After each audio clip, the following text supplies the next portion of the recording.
Hello दोस्तों, स्वागत है आपका मेरे चैनल गार्डन ऑफ कविता में।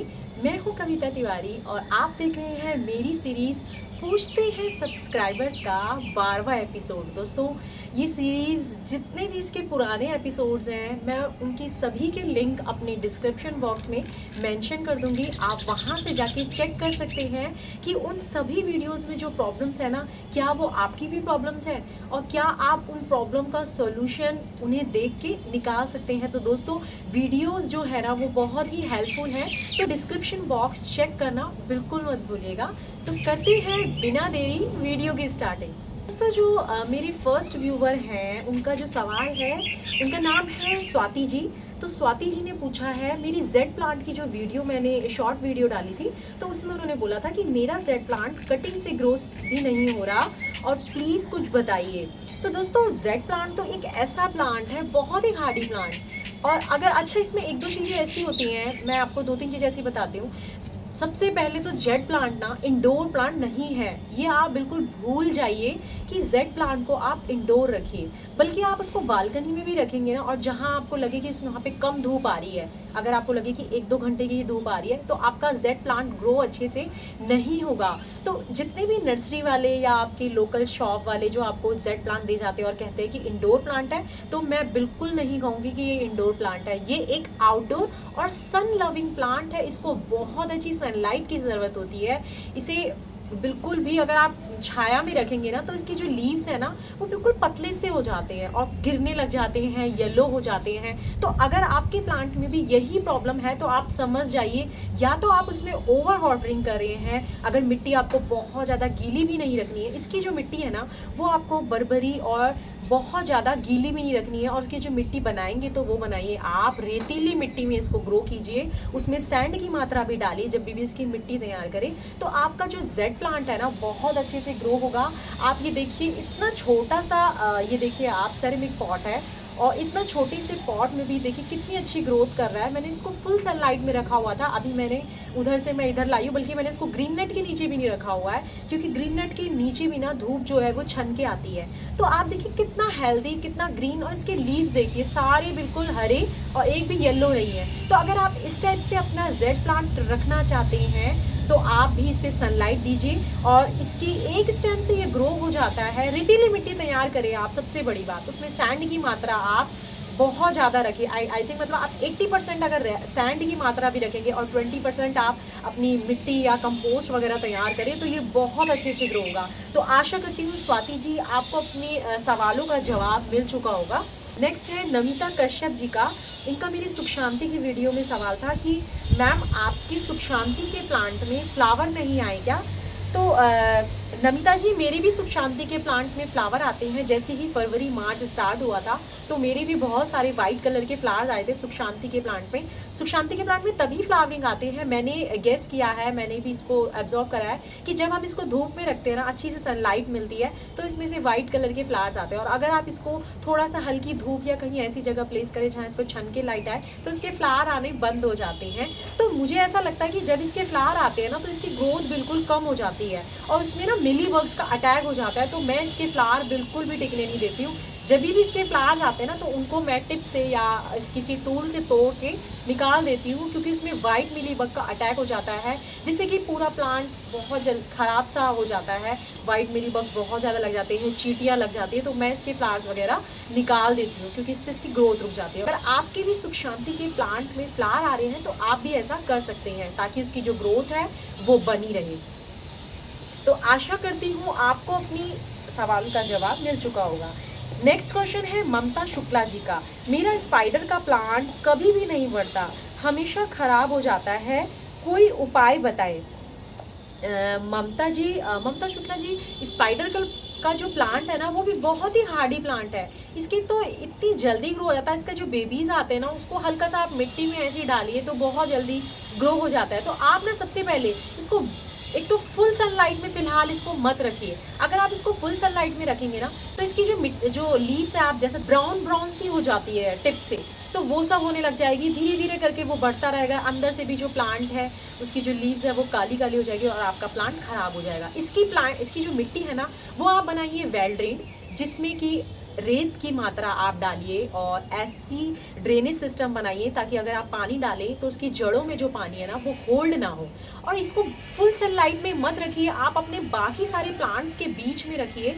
और बहुत ज़्यादा तो मैं इसमें फर्टिलाइज़र भी नहीं डालती, मैं इसमें बहुत मतलब नाम का कभी मैंने डाल दिया, नहीं तो मैं बहुत ही कम इसमें फर्टिलाइज डालती हूँ। नॉर्मली मैं इसमें वर्मी कंपोस्ट ही डालती हूँ, वो भी मैंने फरवरी में डाली थी। अभी मैंने बीच में बिल्कुल भी स्पाइडर के प्लांट में कोई वर्मी कंपोस्ट, कोई फर्टिलाइज़र नहीं दिया है। तो फिलहाल आप इसे रेतीली मिट्टी में, और इसको थोड़ा सा पानी भी ना आप कम दीजिए। अगर इसकी मिट्टी सौगी रहेगी तो इसकी जड़ें जो है वो गलने लग जाती हैं, तो उससे क्या होता है आपका प्लांट जो है वो खराब हो जाता है। तो कोशिश कीजिए मिट्टी बनाइए वेल ड्रेन, उसमें रेत की मात्रा ज़्यादा डालिए और फिलहाल इसे ग्रीन नेट के नीचे रखिए, बाकी सब प्लांट्स के साथ झुंड में बना के, ताकि इसको जो है ना ह्यूमिडिटी मिलती रहे और जो इसकी पत्तियां हैं उसका जो कलर है वो ग्रीन रहे और ब्राउनिश जो होती हैं टिप जो ब्राउन होने की प्रॉब्लम होती है वो भी ना रहे। हाँ, मिट्टी मैं ये भी नहीं कहूँगी कि आप बिल्कुल सूखी छोड़ दीजिए, उसे मॉइस्ट रखिए, बहुत ज़्यादा सॉगी मत रखिए।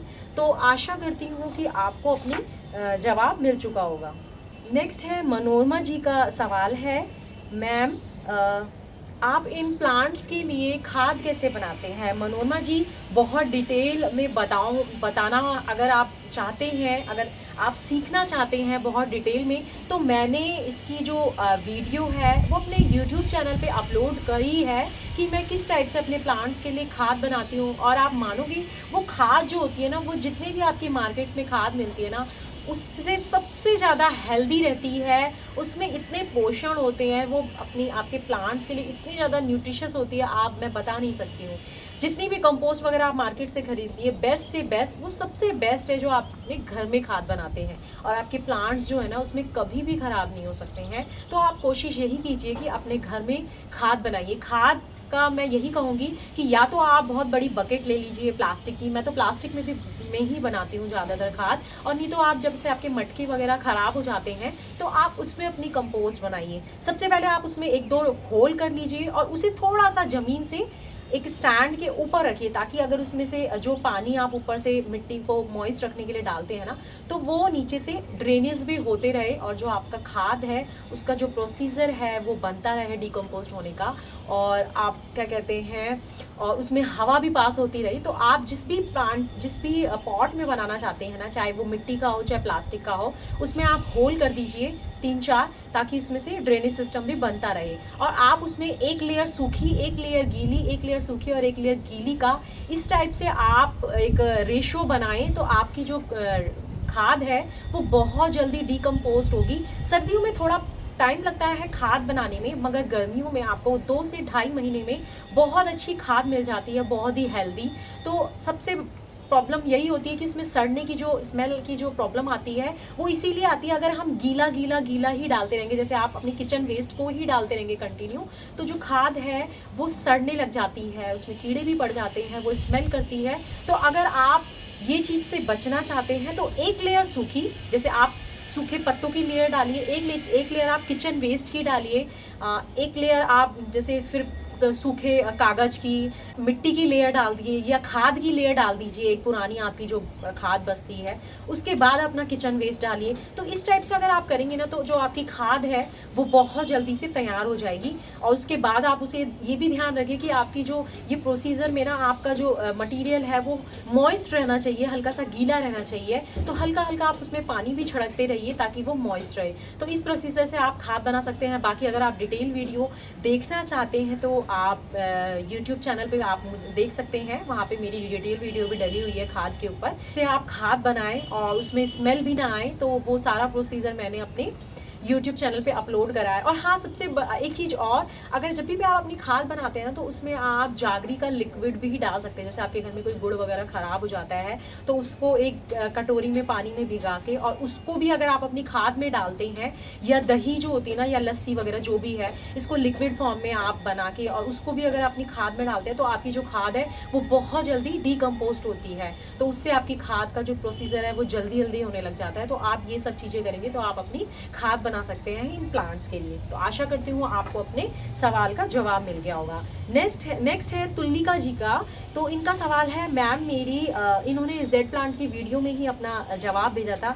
मैंने अपने जेड प्लांट को इंडोर में रखा, मुझे नर्सरी वाले ने कहा था, पर अब वो पूरा सूख गया है, क्या कर सकती हूँ? तो तुलिका जी, ऐसा नहीं है कि जेड प्लांट खराब हो जाता है, बहुत ही हार्डी प्लांट है जेड प्लांट। अगर आपको लगता भी ना कि इसकी लीव्स वगैरह या इसके पत्ते वगैरह पीले हो गए, और बिल्कुल भी अगर इसकी लीव्स वगैरह निकल भी जाती है ना, और अगर आप इसको दोबारा से सनलाइट में रखें, अच्छी खासी सनलाइट में रखिए, इसकी मिट्टी जो है ना वो हमेशा मॉइस्ट रखिए। जब आपकी ये स्टेज है तो आप उसको हमेशा जो मिट्टी है वो मॉइस्ट रखें, तो आपका जो प्लांट है वो दोबारा से सर्वाइव कर जाएगा।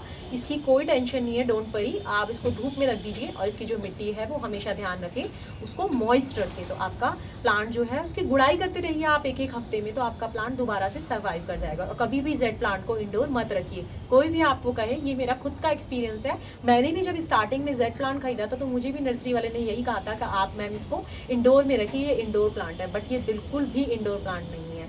तो आशा करती हूँ तुलिका जी आपको अपना सवाल का जवाब मिल गया होगा। नेक्स्ट है राणा राजपूत जी का।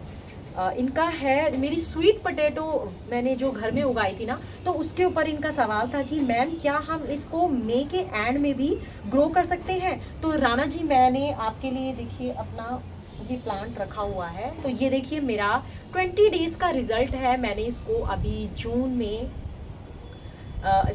मई में मैंने इसको ग्रो किया था, अभी लास्ट में ही। इसको ओनली 20 डेज हो रखे हैं। आप देखिए इसमें से स्टैम्प आ गए, देखिए। और मैंने ना, बल्कि इसमें बहुत सारे प्लांट आए थे, उससे मैंने अपनी बास्केट्स तैयार कर ली। और ये खाली जो बिल्कुल शकरकंदी, इसमें बिल्कुल भी कोई भी प्लांट नहीं था। फिर दोबारा मैंने इसको मिट्टी में डाल दिया और ये दोबारा से देखिए एक प्लांट तैयार हो रखा है। तो इस तरीके से आप अभी भी इसको ग्रो कर सकते हैं। जो समर्स होता है ना, वो इस प्लांट्स का ग्रोइंग सीजन होता है। हाँ, अगर आप इसको विंटर्स में ग्रो करेंगे, बहुत ज़्यादा सर्दियों में, जैसे नवंबर, दिसंबर, जनवरी में, तब ये ग्रो बिल्कुल भी नहीं होगी। मगर अभी आप इसको ग्रो कर सकते हैं। बहुत अच्छा बास्केट प्लांट बना सकते हैं आप। इसको गमले में ग्रो कीजिए, जैसा आपको अच्छा लगे आप उस टाइप से ग्रो कीजिए। तो आशा करती हूँ आपको अपने सवाल का जवाब मिल गया होगा। नेक्स्ट है अब्बू बेकर जी का। उनका सवाल है, मैम मेरी झुमका बेल में फ्लावरिंग नहीं हो रही और मैं क्या करूँ, प्लीज़ बताइए। तो अब्बू जी, झुमका बेल, हाँ, ये बहुत लोगों की शिकायत होती है कि हमारी झुमका बेल, आई मीन मधुमालती को झुमका बेल भी कहते हैं।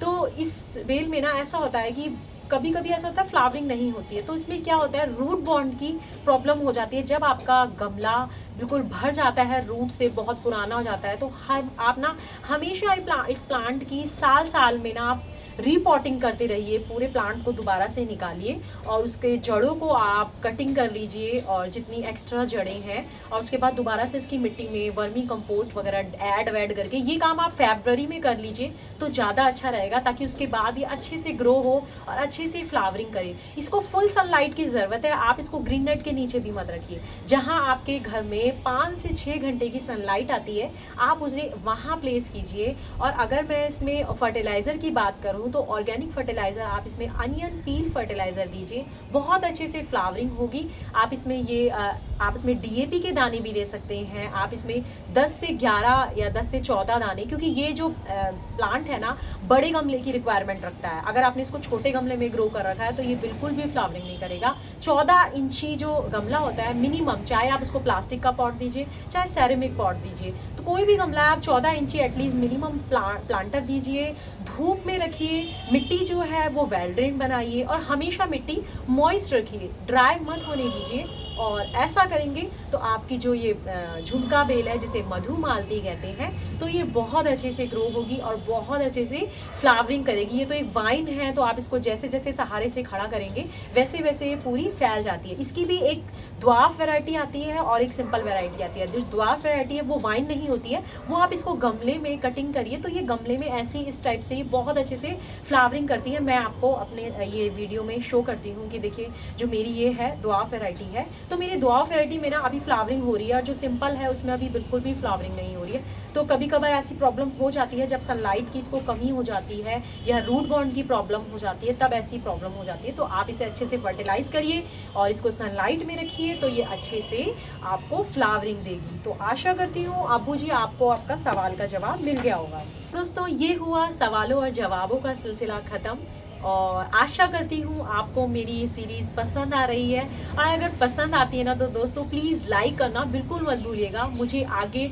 अच्छे से अच्छा काम करने में मोटिवेशन मिलता है, आपकी ये एक लाइक बहुत मोटिवेशन देता है हमें। तो प्लीज़ वीडियो को देखकर लाइक करना बिल्कुल ना भूलिए, और अगर आप मेरे चैनल पे हैं तो सब्सक्राइब करना बिल्कुल ना भूलिए। मिलते हैं नेक्स्ट वीडियो में नेक्स्ट टॉपिक के साथ। तब तक के लिए bye bye, take care, happy gardening and keep gardening.